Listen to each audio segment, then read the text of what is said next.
And today let's have a look at making the Milwaukee fuel saw a little bit better. Now I'll bet everybody who's ever used this saw thus far has gone for this adjustment and done like I believe the rest of the world might do. And you would want to loosen this by turning counterclockwise. In their infinite wisdom, they have decided, let's go the other way. So when you don't think about it, each time you're going to turn it the wrong way first. Perfect. Now, I don't really mind that much, but when you compound it with this problem, the actual pin that goes in here, that is doing the tightening for us, is only less than a 1/16 of an inch bigger than the opening here. So that means what it wants to do is it wants to force the washer through the opening because the hole is not centered, it's offset. So one leg of this screw is completely in midair and only one side is actually tightening. Now I can't even believe that that's happening with a Milwaukee product, but you're about to see exactly what I'm talking about. If you look down inside here, where that's tightening, it's only on one side. This side is free. This side over here has a little load. So it's constantly trying to push that washer right through itself. And because it's doing that, that's what's causing a lot of extra load. It's deforming the washer on a saw that's virtually brand new. And that's only because I've adjusted it a few times the wrong way. And I feel everybody's doing this. So my fix for this is pretty simple. What I'm going to do is take the back of this bolt and I'm going to sand it smooth, just so that it doesn't have all these undulations on the back of it. Once that's smooth, I'm just going to add 2 washers. Pretty simple.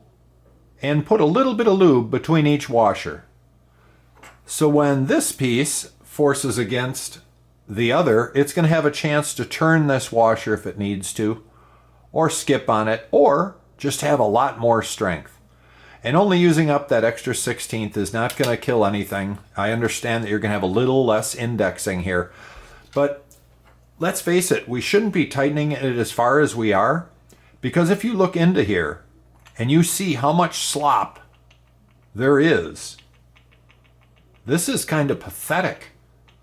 Because with that little bit of engagement, we are just a little bit from having that strip. So a word of caution, I don't think I'm going to tighten it as tight anymore now that I've noticed that.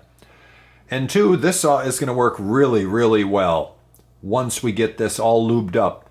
It won't stick tight, so we don't know if it's left or right, if we're tightening or loosening, and that'll instantly make our saw better. One other thing I noticed that worked really well was the addition of a magnet here. Now this is just a 3/8 diameter, 1/16 thick neodymium magnet. And now that they gave you a wrench that doesn't fit in here properly, I'm sure in production they must have spec'd a different wrench that fit in here fairly snug, but this one just falls out right on the floor. You pick up the saw, the wrench falls on the floor.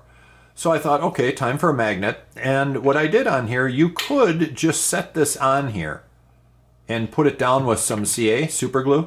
First rough up the back of the magnet a little bit, wash off the surface with some alcohol, and you can put it down that way. I did have it that way for a number of months.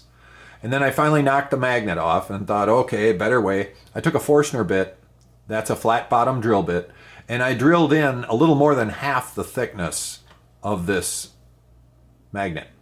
Now it's inset. Then I added the super glue to the inside, and it has stayed that way ever since. It will never come off now.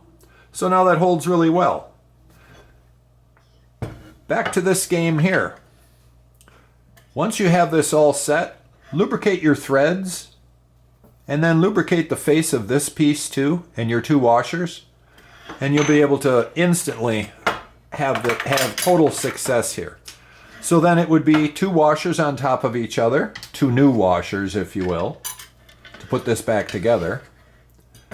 You would add your 2 washers, obviously some lube. This is left-handed, so you're going to have to turn it the wrong way.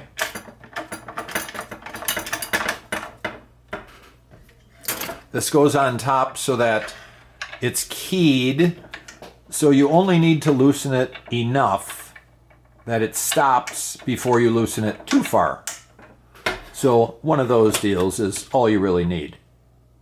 Okay, and then you put in your final screw with a little bit of Loctite on it in the end here, and you have everything all finished.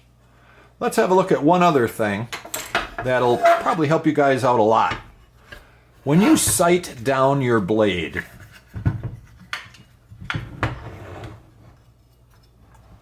let's see if I can make this happen with the camera. You'll notice that that cut is off from where it's synced in front. It's not on. So you guys wondering why your cuts are off and why you can't keep a straight cut, there's your reason. So if you first sight that, you're going to find that your saw now will work a lot better for you. Let's try this. Try to sight down that line with the blade. Notice how it's offset with the cut that's in the actual front of the saw shoe. See that? So what you have to do, in my opinion, if you want a lot better cuts, is rescribe a line to the one side like you're seeing, and then down the middle of that gullet. So you're going to see it's almost a 1/16 offset where the blade's cutting versus where it's showing you the line should be. So that's going to be pretty tough for anybody to do a good job when the blade is not following the nick that's in the front of the saw. Again, some scribe marks, and then what I do after you have a deep scribe mark is go over it with something red, like a red enamel or what have you, and then carefully just wash off the top, and it'll leave that nice scribe line down in there deep for you. Works pretty good. You guys let me know what you think. Saw tune-up.